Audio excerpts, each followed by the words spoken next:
folks, welcome to Myers Metal Detectors, located in sunny Tampa, Florida, where we sell nothing but fun and adventures, treasure hunting gear, and anything you can imagine for metal detecting. Give us a call, 813-237-1939. Happy hunting and dig deeper. Live from sunny Florida, it's Treasure Talk. Welcome, friends, for another exciting edition of Treasure Talk. And are we ready to get started, Jeff? We are indeed. All righty, friends. Today's show is brought to you by your friends at Myers Metal Detectors, where we sell fun and adventure. And the views, thoughts, and opinions expressed by Treasure Talk guests and members belong to the guests and the members only, not necessarily to Phil Myers, Jocelyn Myers, Jeff Monin, or Myers Metal Detectors. And boy, that's a lot to say. The purpose of Treasure Talk is to promote the hobby of metal detecting and treasure hunting and to educate our members in a fun and exciting way. And we have an exciting show tonight, don't we, Jeff? We certainly do.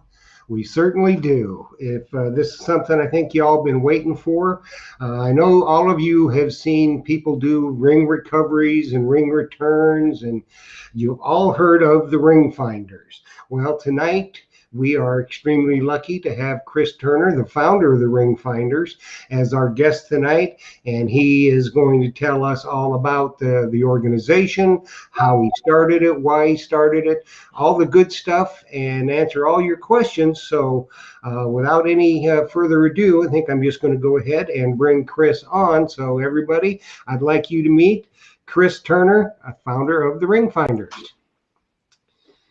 Welcome, Hi, Chris. Hey, Jeff. Hey, Phil. How you guys doing? We're doing great. Good. We're good. And Good. Thanks for having me on.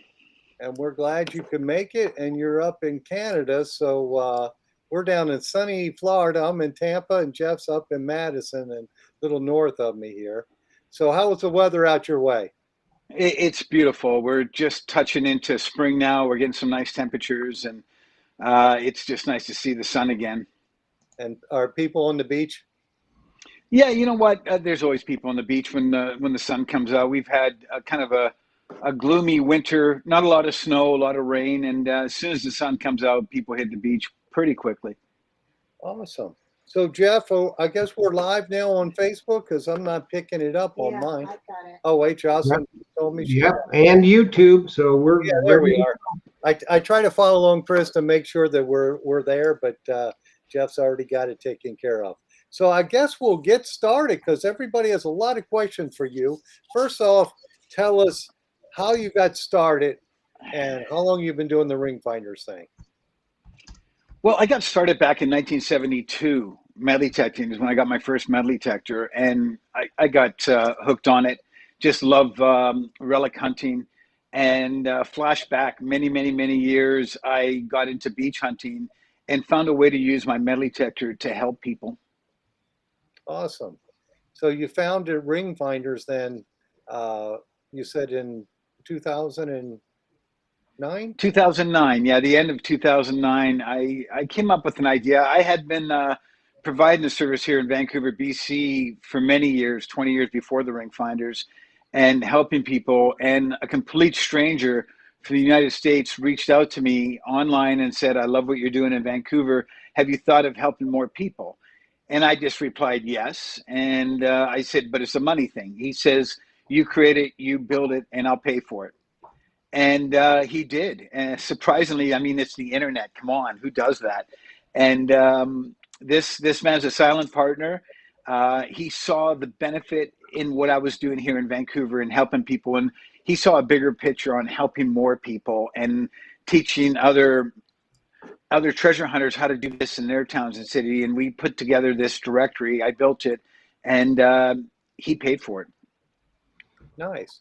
So why don't you tell us how the Ringfinders directory, how all that works?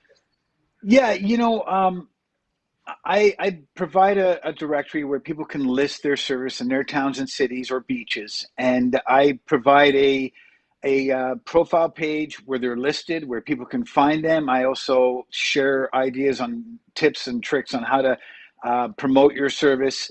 how to run your service, and we require that everybody has at least a year metal detecting experience under their belt, so they're not newbies going out trying to help. And that's important because a lot of people that hire me have rented a metal detector and for the first time tried to do it and couldn't find anything. And then I'll go out there and find it in minutes. It's because we've done it for so many years. We have the experience and the know-how. So it's important to get to know your machine, but it's a wonderful place to be if you like to help people and see the smiles that you can find. I live for it. I live for every call. Absolutely. I've been involved in a lot of finds or recoveries for people, and it's just, there's no better feeling. And our club over in Largo, or St. Pete Club, I call it, they're members of Ringfinders, and they have a group that goes out and aids in recovery. You know, if tourists lost something on the beach, you know, Yeah. they're lifesavers to them. They are. I mean, they really are, Phil. It's such an amazing thing. These rings. There's so much sentimental attachment to them. There's a story that comes with these rings, and those stories end when they're lost. And what I do, what my members in the directory do, is we help continue these beautiful stories, and it's powerful to see what it means to somebody. And I absolutely love it. I really do. Prior to this, I would find rings at the beach and not think too much about it. Now, when I go out on my own time and find a ring, I think of the story that ended and hope that somebody may contact me and say, hey, look, this is a long shot, but I lost my ring, 5 years ago at a lake or a beach. Do you think you might have it? And if I do, it'd be wonderful to get it back. So I understand what these stories mean to people. Absolutely. For our area, big tourist area, if somebody's here, they just got married, I did one on St. Pete, or no, I guess it was Paso Grill Beach, where the couple was proposing, sitting on the bench, and they had the egg, and they had the ring inside of a box inside of a Fabergé egg, and they're opening up, and they drop it in the sand right in front of them on the bench, and they couldn't recover it. Couldn't find it. I know, it's amazing how this sand eats rings. It really is. And when I found it for them, it only took me about 2 minutes to find it. They were just both in tears and wouldn't let go of me for like 10 minutes. Well, that's so fantastic. I mean, I couldn't imagine how gutted they must have been, that special moment in proposing and losing it probably before she even saw it, Right. So, and when I saw it, I said, because I had my little hand scoop because I was in the dry sand. I said, damn, that's a big diamond. And they just didn't let go. It was hilarious. That's fantastic. What a great story. Oh, it's just awesome. So let me get started with some questions here. Sure. All righty. So Dan Graham's asking, how many calls does Ringfinders get in a year? I can't say how many calls other members get. I can say myself, I'm well over 100 calls a year, and my success rate is based on whether or not people know where they've lost it. I've done 2 recent call outs where the ring wasn't there, and most likely they'll find it in their house. But I call them closure searches, where people think it may be lost in the backyard or the garden. I go out there, I search, I don't find it, and I say, check your house. And then I'll get a call a month later, 2 weeks later, saying, Mr. Turner, you're absolutely right. It was in our house. It's really hard to guess how many you will get.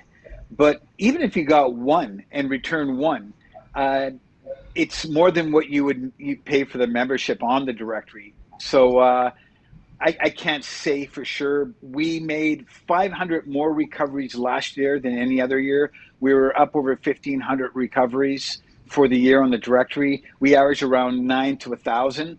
So that's recoveries. That's not searches. That's just members going out and doing their searches, blogging their stories. I know there's still a lot of members that haven't recorded their recoveries. So it's kind of hard to guess exactly. Yeah, so 1,500 recoveries that you know about then. Well, that's been recorded, yes, on our directory. For 1 year. Yes, for 1 year. That's just incredible. We're up over 70, I think it's 7,800 now, and it's over $10 million in lost jewelry returned back to the owners. That's not keys. That's not including keys, cell phones, keys are so important to people, as anybody knows. If you lose your Right. keys, cell phone's another thing that's just, I would be gutted if I lost my phone. I live on my phone. I return everybody's emails, calls, everything's done on my phone. So those are important. Hearing aids are another thing Yeah. that's we're being asked for. And not only that, Phil, we get calls for house and property searches. My member, Brian Rudolph in Washington, D.C., found over $100,000 in gold Krugerrands, 60 gold Krugerrands, 1 ounce Krugerrands, for a gentleman who his father had buried, I think, 30 years prior on the property. I just had another member who just found $48,000 in cash in an attic. I had another member who found a silver hoard, 10,000 Mercury and silver Roosevelt dimes. I think it was 500 Walking Liberties, halves. I mean, these are the calls we can get out on. Yeah. And I know, like any of us, we get those calls. Those are the dream calls, the house and property searches, because who wouldn't want to find a cache of gold or silver? Right. What a story. Yeah. With my metal detector store, I get people calling me all the time to buy detectors to find stuff, but most of the time, Sure. I'll tell them to call the Ringfinders group or the local club here in Tampa, because Thank you. they know how to use the equipment. I know how to use it, but if somebody just buys something to find a ring, they don't have a good chance of recovering it. That's what I was saying earlier. Is it's so true. You get a metal detector. I've had people buy metal detectors in the wintertime. I had them buy tiger torches, melt the area where they thought the ring was, search, couldn't find anything. I'll come in and find it in 5 minutes. And they're like, how? I go, I've been doing this since 1972. I've gone to properties where there's holes all over the backyard, and I'm going, okay, so who had a metal detector? Well, we bought one. I go, why is there holes? They're like, well, it was beeping. We dug up. And I said, you just lost this ring yesterday, right? They're like, yeah. I go, your ring wouldn't be buried. Oh, we thought if we stepped on it. So, Yeah, we can save them so much time with our experience and with our technology, obviously.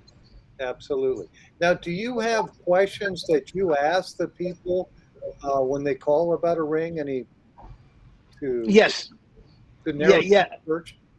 That's a great question, Phil. Yes, and I do, and all of our members do. We have to be good detectives. You can be really great with your machine, but if you don't ask the right questions, you could spend a day, if not longer, looking for it. And the questions are what leads us to the area.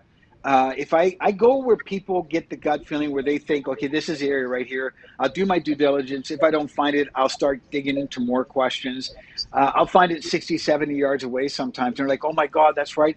I took my rings off, put them on my lap. I put suntan lotion on my kids. Oh my God, I feel so stupid. But this is what we try to do, is get them to rethink all their steps. Yeah, absolutely. I was involved in one, and I told the person they did some yard work. I told him, "Well, have you looked where you washed your hands at?" Okay, and he says, "Oh yeah, it was by the holes. It's not there."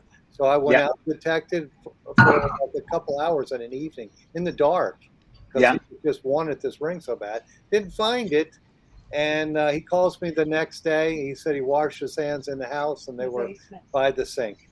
Yes. It was in the And towel.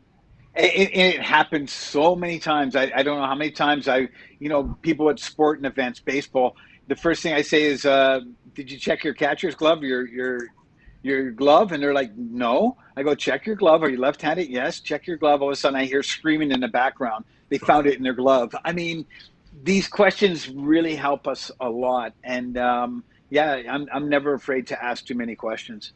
Okay. All righty. Well, it's back to questions. Let me keep going down my list here. What was the value of the most expensive ring found by ring finders? You know what? I don't encourage anybody to post how expensive rings are, Okay. because it just, you're posting this online. You don't want to put attention to people. So I'm not sure. I know I found a few big ones.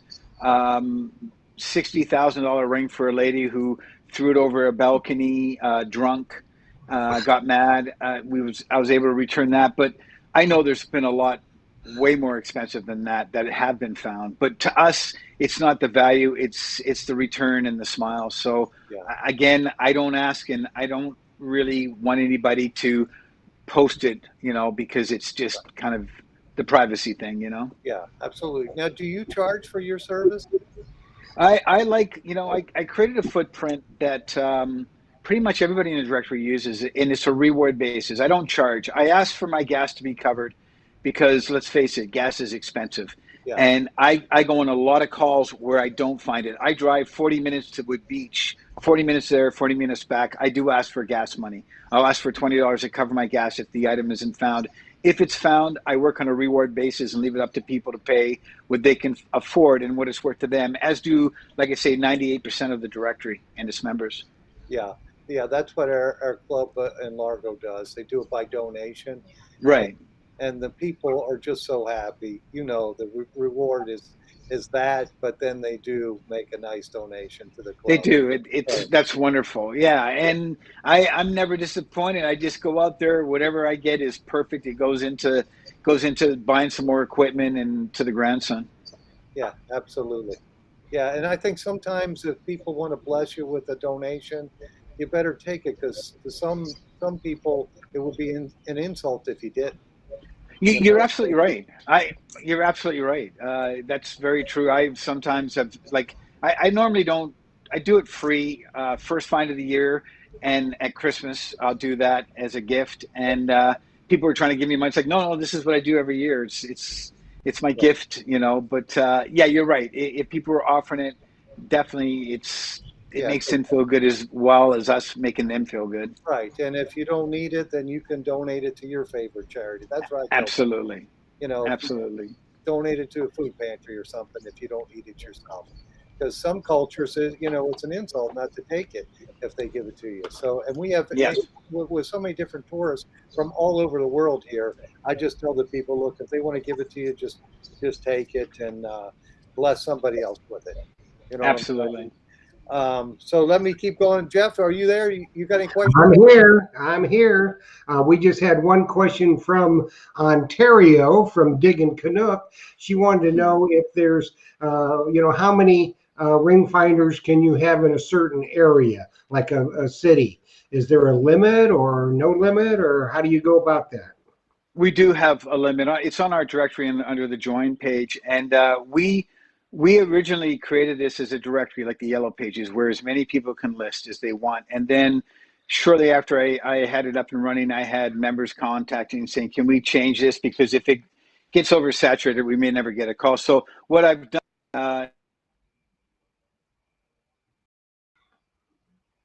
done is we limit it to 3 people per town or city or beach. Okay. So any town or city, you can list 3 people in.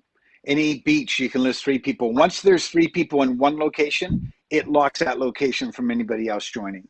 We have perimeter locks where people inland see value in buying a 60 or 100-mile perimeter lock, which encompasses towns and cities within that lock where nobody else can join. Okay. That answered it completely. All righty. So I've got a question here from Tom Becker, and he's asking, what was the most challenging ring to find, and why and where? Wow, that's a great question. I'm still working on this one. It's been about 9 years, and it's the most challenged one I've ever come across for a certain reason. It's at a cemetery, and the person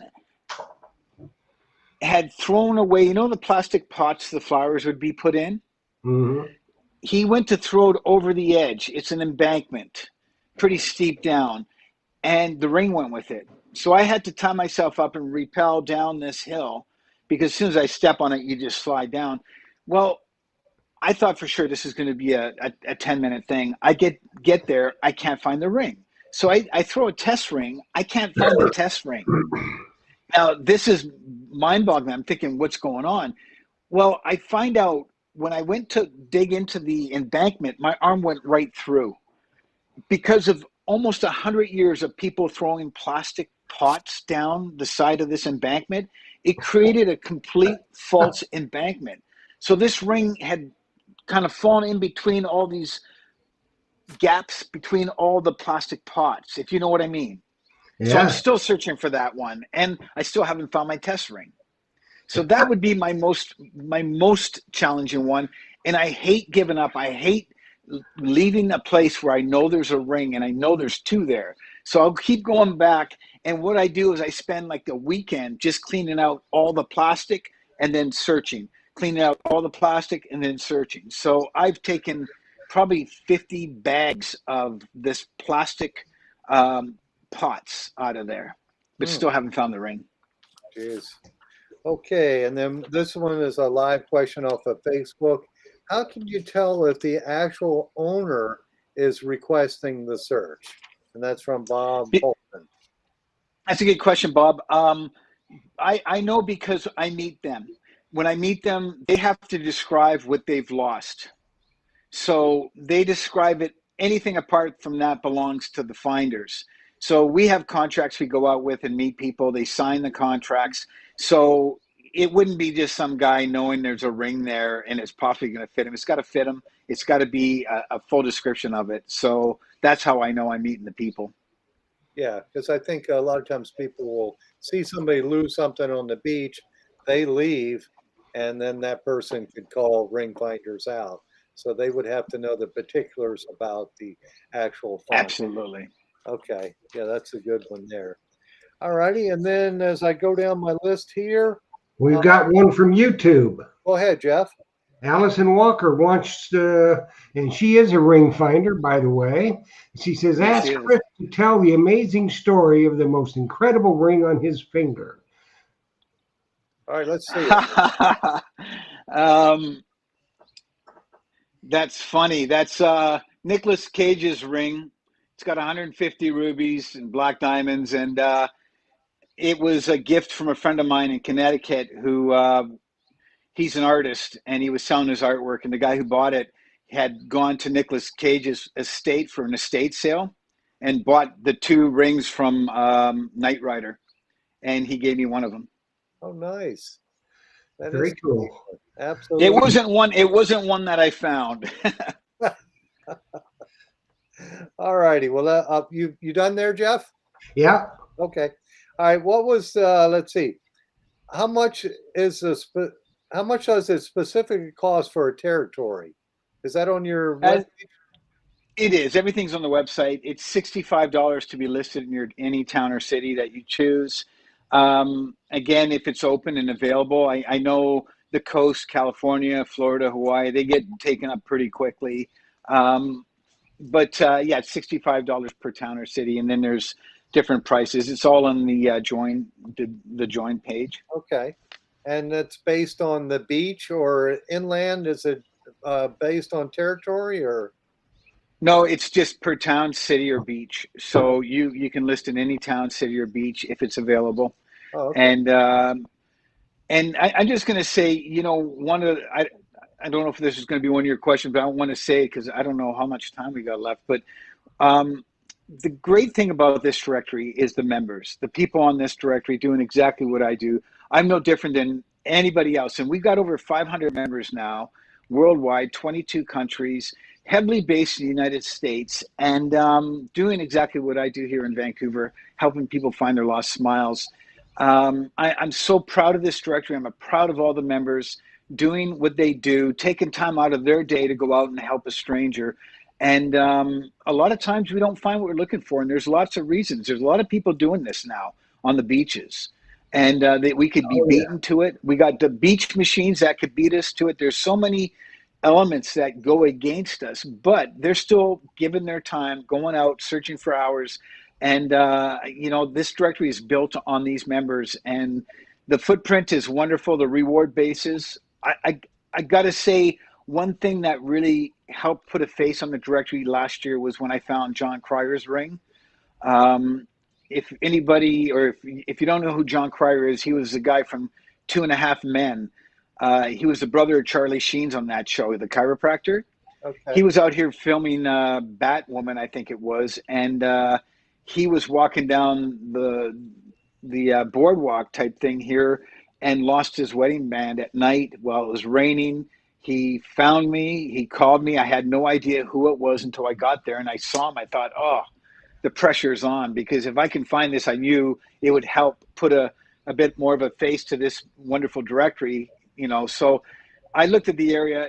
It was a concrete pathway, cyclists and pedestrians, and in the middle, 3 feet was grass separating the two pathways. And then there was water on the other side. So I thought, why couldn't he lose it in the field or somewhere I'd have a chance? I actually found it in that 3 feet of grass and was able to surprise him. I don't know if you guys know, but I have a YouTube channel called The Ringfinders, where I have close to probably 350 videos helping people, where you can see their smiles and see their reactions. I got John Cryer's reaction, and it was priceless, like everybody else's. And I asked him, selfishly asked him, John, I go, would you be so kind to tweet out to your followers about this directory? And he says, I'm going to go home right now and I'm going to tweet it. He goes, you don't know what this means to me, as I do know, because I found hundreds of them for people. He went and did an amazing tweet. I had to take a week off of work to accommodate the press. And we were on the Tamara Hall show, People's Magazine. It just goes on and on and on. And it brought so much attention. I had members, and still members, and myself, we call it the John Cryer effect, where I will ask somebody, how'd you hear about the Ringfinders? Saying, oh, John Cryer, I heard about this guy who found John Cryer's ring. So it was just the best thing that could ever have happened, to have a celebrity lose something and be able to find it. Absolutely. That's a cool story. And you have that on, do you have him in the video on YouTube? I do. Yeah. Awesome. John Cryer.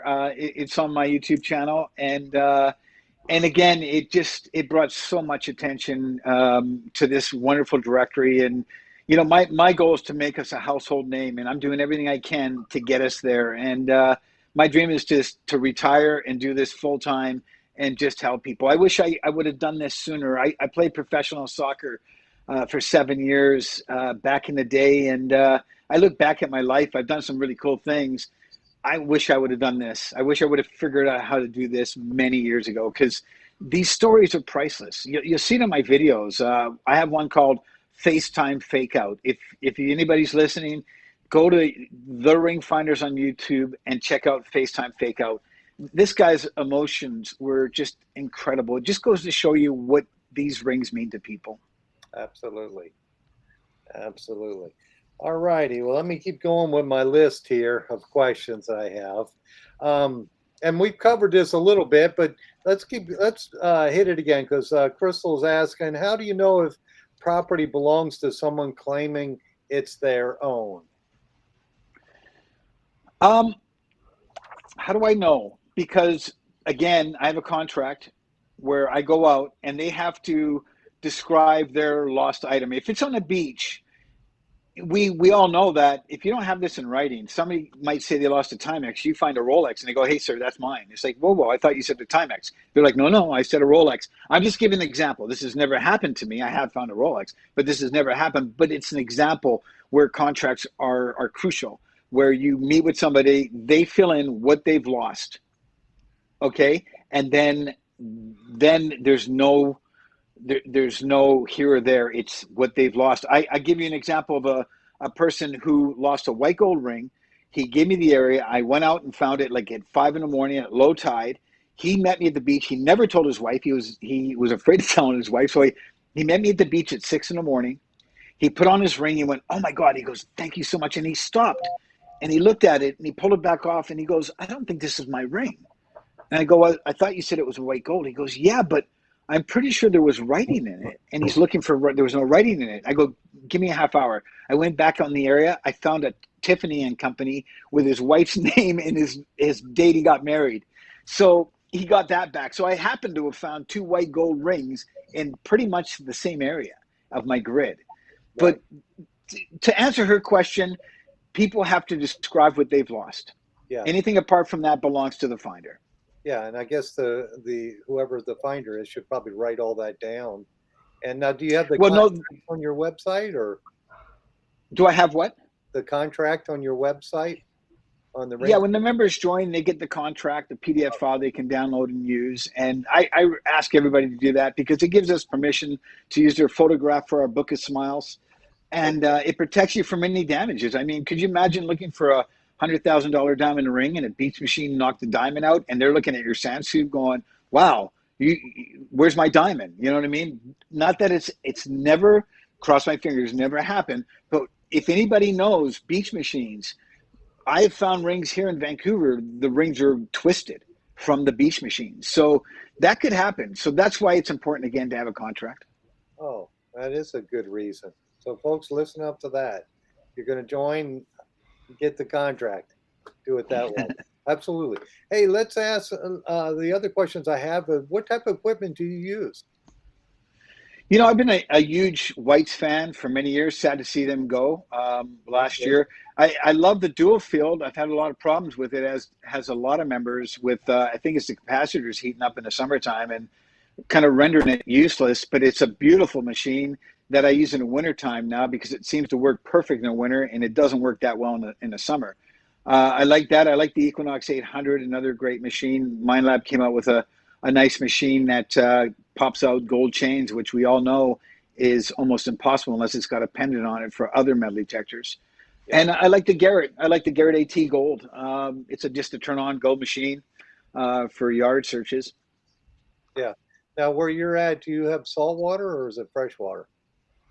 We have saltwater, and you know I'm pretty close to Bellingham border, the U.S. border. And one of my beaches, I've been pulling out three-ringer lead bullets from the 1860s, 1870s, musket balls.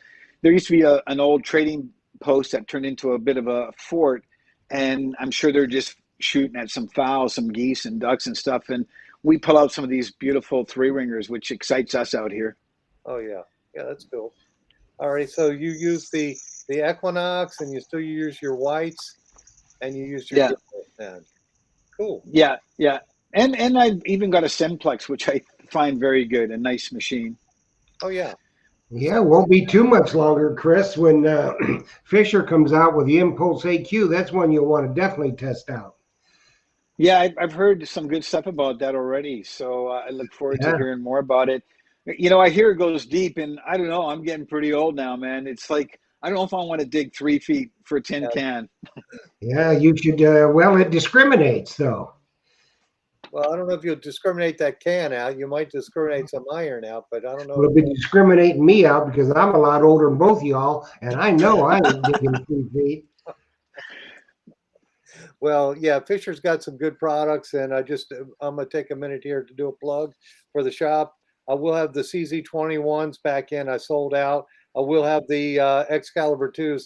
We've had a busy couple weeks here at the shop, and I got the Blue Nemos. I sold out of those, but I just got 6 in on Friday. So, folks, if you need those, just holler at me or come in the shop for sure. And those make excellent beach machines. Now, do you use a Blue Nemo? Do I? Yes.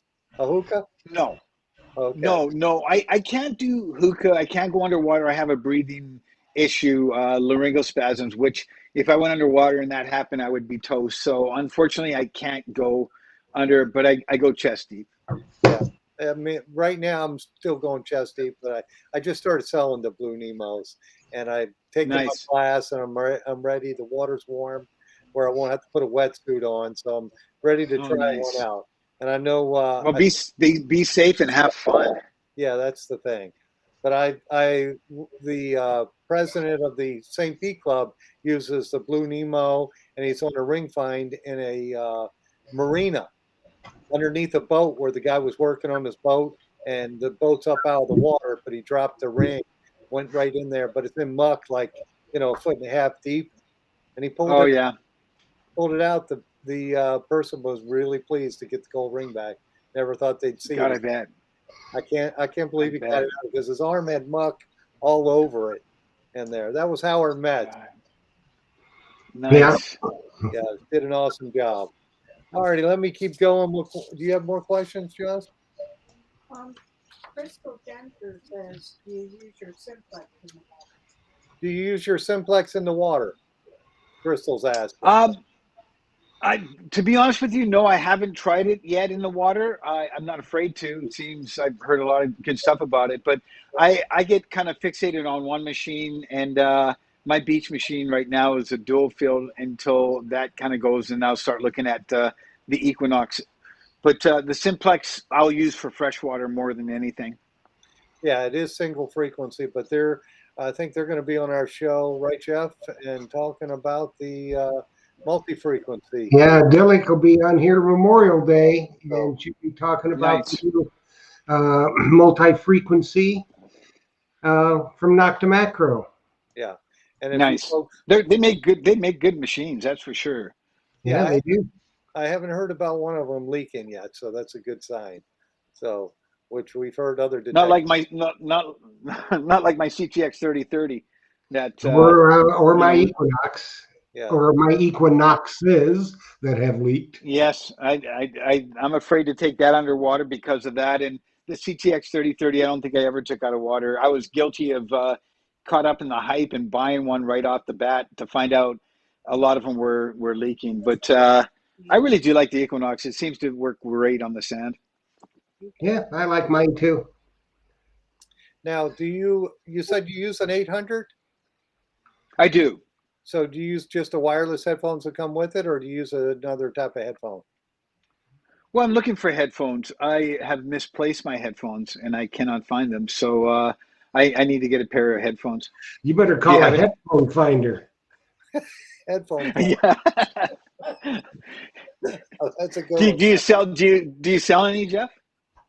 I sell the Minelab ones, and I sell the Gray Ghosts. Both of those are excellent. Gray Ghosts are a little more comfortable, but they're, I can't ship anything to Canada, so God, that's and you know what? You know what's really bad.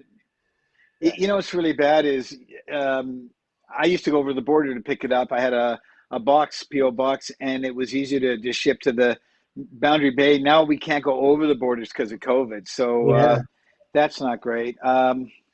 Well, I'll tell you, that headphones you can get for your Equinox, and he is a Ringfinder, Tony Eisenhower down in San Diego. Yeah, he makes them, and he makes. I did have one of Tony's actually, and I sadly one of my customers stepped on it and broke it, broke the side of it. Yeah, I've got the trauma to the. Yeah, ain't that the truth? Yeah, so. I was going to say, for COVID, I've lost all my Canadian customers. I think I have one last week who came in, but I guess they're not allowed to come to the U.S. now. No, not right now. I would normally go to California for about 3 weeks just to go meet the members and hunt the coast. Mm-hmm. Well, you have to come to Florida when they open it up. I would love to. Yeah. Let's hope it gets back to normal. Like we can all look at each other like this. I work in film, and now I've been working in film for 30 years, and we all wear masks. We get tested 3 times a week, so it's nice to have the mask off. I'm done my show right now, and I'm just enjoying the beach days. So what type of work do you do? The work? My wife and I stand in. We do stand in on Legends of Tomorrow DC show. Oh, okay, cool. That's a neat job. Yeah. So have you got your COVID shot? Do they have that up there? I haven't had mine yet. I'm waiting, but they do have it. It's starting to come through now where a lot of people are getting it. So, yeah, I'll be getting it here shortly. Yeah. Most of my customers have had it and, got the shot, not COVID. And right. I don't think we're under a mask mandate anymore, but I wear mine. It's up to the store. Nice. I wear it in the store, unless people tell, not to, but I'll wear it. They can't hear. Yeah, we're still having some hard times here. Some more waves going on, and I don't think we're anywhere close to not wearing masks now for probably another year. We'll be wearing them. Okay, and it looks like my friend Gary Gross is asking where. I guess he's asking. It's kind of hard to read us on the computer screen. Where are you located? Tell everybody where you're at. I'm in Vancouver, BC, Vancouver, Canada. Okay, so Gary, he's up there. He's way north of us, where it's a little British Columbia. British Columbia. Okay. All right. Do you have more questions over there, Jeff? No, nothing coming through. You should have a bunch of them there. Daniel Nelson. Okay. So the Ringfinders has been around, you said, since 2009. What is your personal best find? And it doesn't have to be a ring. It could be anything that you consider your personal best.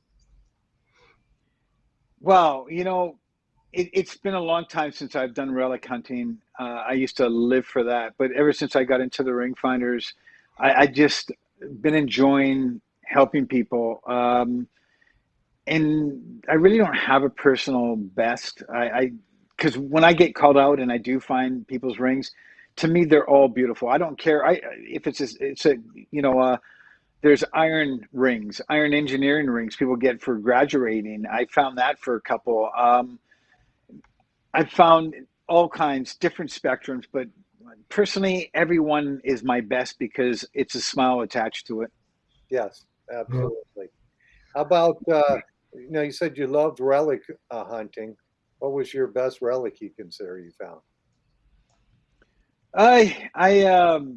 Geez, the UK Roman fibulas, terminal wire bracelet from 135 BC, some old stuff. This is like 30 years ago or more. Roman coins. It was beautiful over there. It spoils you. When I came back from the UK, I hardly ever went out relic hunting in BC because we're only like 140 years old. Uh-huh. Yeah, we're young. I'm hopefully going over in September to Colchester for I think 9 days of hunting, and we hope that we're going to get to go. And I hope you go too. See, one of Phil's white whale that he has never found, and I'm hoping that I'm going to find one because I will punish him with it, is a gold coin. Yes. Nice. You got a great chance there, that's for sure. My first gold coin was from the UK. Yeah, we're looking forward to it if we get to go. Which we might and maybe not. I don't know. We'll know in another couple of months, probably. One way or another. So go ahead, Jeff. I didn't mean you've been you like the pulse induction machines. You have on your beaches up there. Are they heavily mineralized? Is why they work better for you? Yeah, I mean, depth, of course, is what we're all looking for on the beach, and the pulse induction inherently goes deeper than any VLF. So I got to say, though, I had tested the Equinox 800 along with my dual field, and my friend had the dual field. I had the 800 out, and I was actually shocked at how well it ground balances on the salt conditions and how deep it went. Because it was very, very close to the dual field, which was shocking because dual field's pulse induction. It's a deep machine. So, yeah, I should be using the 800 more, but creature of habit, I know my whites. I know the faint signals. I know how to hear the really deep targets, and I find myself always using that one. Yeah. Yeah, well, it does go deep. I mean, we just was last week down in Daytona Beach, and a buddy of mine, and we both were using the Equinox 800. And the beaches are heavily sanded in, and most of the targets, I got a big beach scoop. You're digging 4 and 5 scoops deep. Yeah, to get the target. That's good. That's good. Well, some days it's good till your arm falls off. And you got to pick up, especially if you're in the water, picking up a big scoop full of wet sand. Yes. Yes. I've learned with a broken elbow how to scoop now, where I just scoop up, tip it and dump it, scoop up, tip and dump, never up here like this with a full thing of sand. So I just tip it over. I just scoop up my target and now it's a lot lighter. That's something I learned to protect my, my elbow that has been broken severely. So I now know how to do it like I guess an old guy like I am. Yeah, well, I mean, I couldn't even get it up that high, so I don't even worry about it, So you had something come in there, Philip? Yeah, I've got Bob Bolton is asking, do you have any instructional information on your website on ring finding or ring finders? I guess he's asking. On the directory, all members get an info book with tips, tricks, techniques, grid search videos, the things I've learned over the years on how to expedite searches, and again the contract. So I do share a lot of ideas I've learned over the ideas I share with my members. Okay. Yeah, so that would be a good resource for them when they decide to become a ring finder to go on there and look at all that. And we'll make sure that we do post it here on the group, so they can, we'll post your website there and they can go and check it out. Now, I got another question here. Have you ever thought about writing a book? I'm in the mix of that right now, actually. Thank you for asking. That's great. You guys are on my radar. But yeah, I have. And as a matter of fact, I've been approached by so many production companies to do a reality show. This is something that they've been knocking my door down for years, and I have not been able to find a company that can wrap their head around it. It's not easy. Most people want a live show. A live show is very difficult to do because, as you know, we get a phone call, we got to go out, we got to find it right now. We can't wait for a production team to come together. So I've been talking to a company in London right now, and we'll see what happens. I will not do anything where they create drama, because this isn't just about me. It's about over 500 members. I'm not going to do anything that's going to deface the Ringfinders or make us look silly for drama. So if I do something, it's going to be done with integrity. Yeah, they need to send you to Oak Island, see if they can find something over there. Yeah, I'll never go to Oak Island. Yeah, I don't think they're ever going to find anything there. But it gets me a lot of business, so I have to love the show. I've had two people come in and buy 2 of the CTX 3030s because they saw them on Oak Island, and I'm happy to sell them. They wanted them. This question comes in from Rick Tumbleson, and I can answer this one, but I'm going to ask you too. Any couples fighting where a husband or wife has chucked their rings? Oh my God, that's something I forgot to mention. But yes, I have had so many calls where people get mad, and it's human, and it's really hard to capture on video because most people don't want to be on video talking about it. I have managed to get probably a handful of people out of maybe close to 600 recoveries to talk about it. But yes, it happens, and it happens a lot. If you're going to do a search like that, the questions are the most important. I would say 80% of the time, alcohol's involved. And it really makes a difference on how people throw.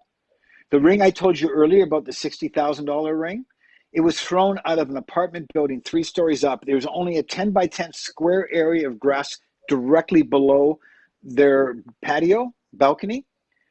If she had thrown it out, it would have been on the road or the sidewalk. It was just a concrete jungle. The only chance she had was straight down. The fact that she was so drunk, she went like this and threw it straight down. I found it. Anywhere else, it would have been gone. But you got to ask the questions. It really helps you. And anger throws are usually alcohol involved, and it really makes a difference to figure out where they were, and even if they know where they were, because sometimes they don't. Yeah, well, it's got to be alcohol, because they wouldn't be if they were on weed, because the weed, they're going, hey, man, that's cool. I don't care. You can have it. Yeah. I found it's not always alcohol. I'm just saying that a lot of the cases are involved. Yeah. Oh, yeah. I found quite a few of them from people fighting. And one of them I know I couldn't find, and it was similar. It was off a balcony. I couldn't find it. I just gave up. I figured maybe the husband found it before I got there. And that's happened to me. That's happened to me where I've spent. I'm sorry for cutting you off there, Phil, but that has happened to me where I've spent like 4 hours, and then all of a sudden I'm driving home and I get a text. Oh my God, I feel so bad. My husband just gave me the ring. He'd found it the night before you got there. And it's like he was teaching her a lesson. He didn't know that I was out there looking. We thought the exact same thing. He's teaching her a Because he lesson. went back to Brooklyn. Well, here's the thing. He might have thought he was teaching her a lesson, but I guarantee you, she taught him big time for months. Yes. Oh, I And bet, Jeff. I I bet. found another one in a park where the couple were fighting, and the husband told me she's just feisty. And I found that was Yeah. two rings, and I found them both. No alcohol involved. She was just feisty. So Yeah. We became Well, friends. no judgment. couple, so. Yeah, and I say no judgment because we're human and things upset us, and it sometimes these precious items go flying, but they all want it back right after. Absolutely. So Rick is also asking me any weird or strange reactions from people who you found rings for. I don't know. Hey, Strange, I wouldn't say strange. Again, if you want to see reactions, the Ringfinders on YouTube, hundreds of people's reactions, and they're.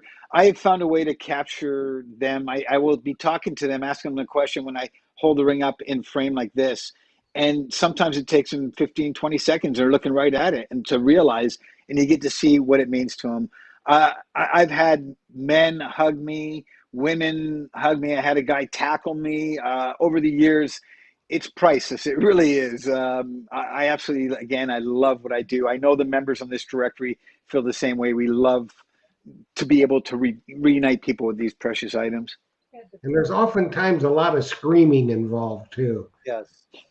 And women jumping in your arms. Oh yeah, yeah, and pinching you and various other things. Not with COVID. Not with COVID anymore. Yeah. No, has happened. Yes. It will happen again too, I'm sure, Jeff. Yes, it will. So did you have more questions, Jeff? Okay. fine. All righty. So we talked about the equipment you use. Now, do you hunt out in the water then, since you use the dual field? Are many of your finds out in the water? Fortunately here, our tides on most beaches go out almost a half a mile. Oh, Wow. geez.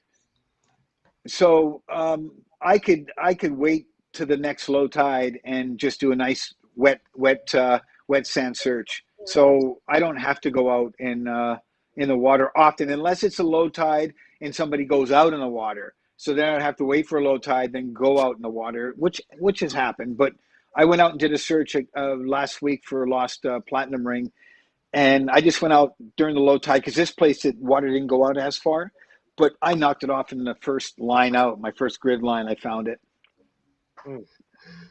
And what is your success rate, percentage of recoveries?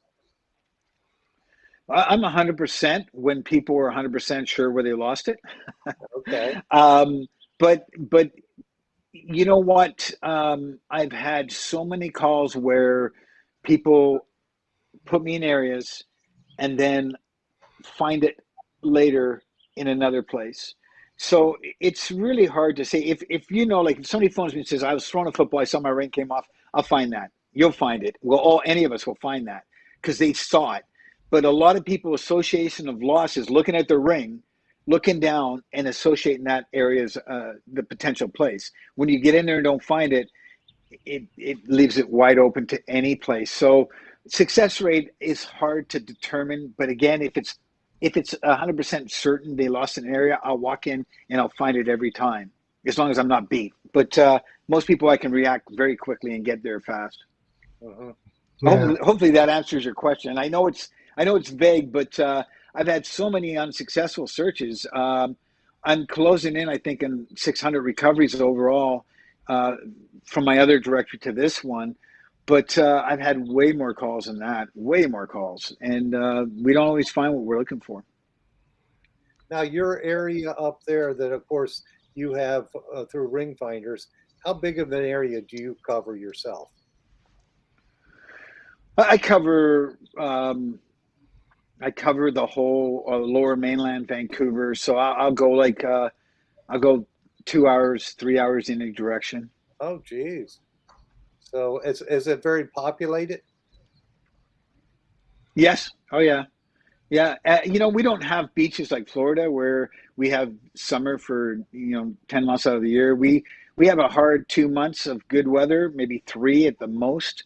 So our beaches get hit hard and fast, and then they're done with. So we don't have that luxury of going all year long. So my calls are property searches, parks, size of highways where people throw them out the window when they're mad. But the beaches are fast and furious because again, we don't have a long window of summer here. Oh, interesting. Yeah, because I guess our areas are smaller because there's so many beaches or whatnot. The cities are, Mm. yeah. Because I think, So, go ahead, Jeff. do you have any problems with bogus ring finders that they haven't joined, but they try to advertise themselves as a ring finder when they don't want to, No, join the. no. Fortunately, yeah, fortunately not. I mean, anybody can provide a service. I mean, heck, I started Finders 25 years ago, a company called Finders, and I was probably at least 25, 30 years ago. I was the first ever doing it here.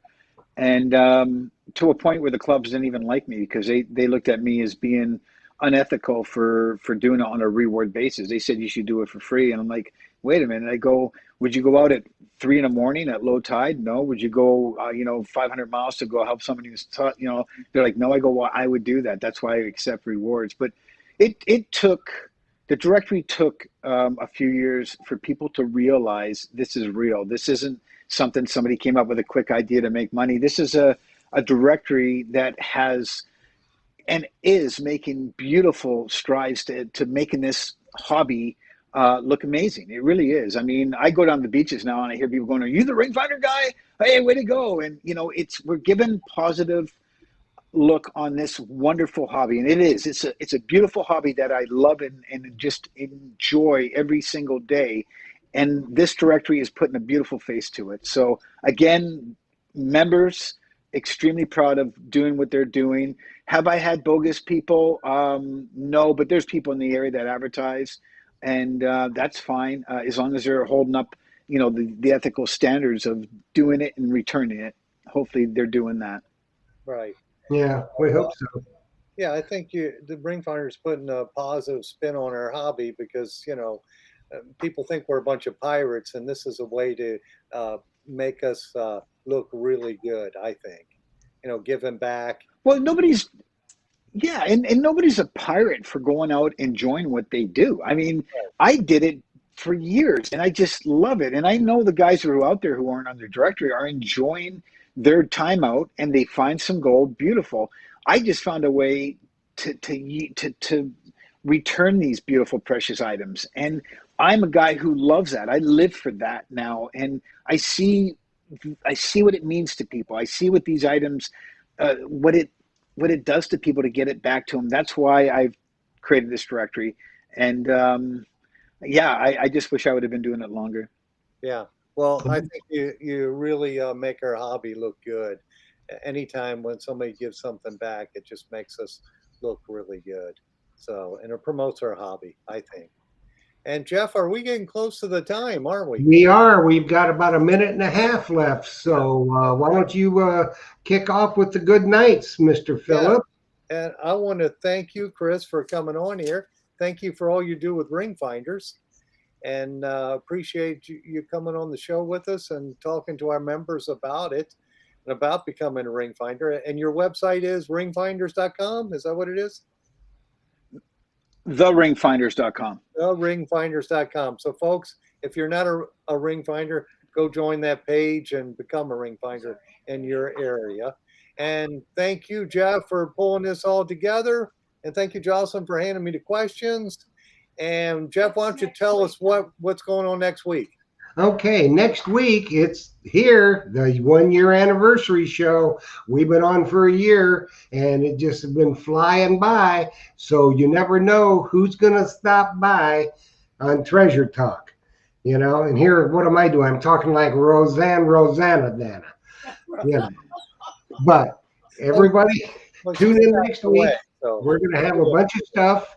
I'll post some stuff about, some giveaways we're going to do. And, a lot of people are going to stop by and say, hey, and I want everybody to congratulate Phil and Jocelyn for Treasure Talk. They're the ones that made it what it is. So with that being said, Chris, thank you so much for being here with us. We sure enjoyed it. I'll make sure that we get your website on the group page so everybody can become a ring finder.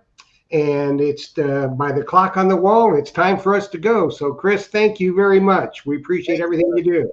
Phil, Joss, talk to you later. Thank you, Jeff. Thank you, Phil. Thank you, guys. Yeah. Thank you, guys.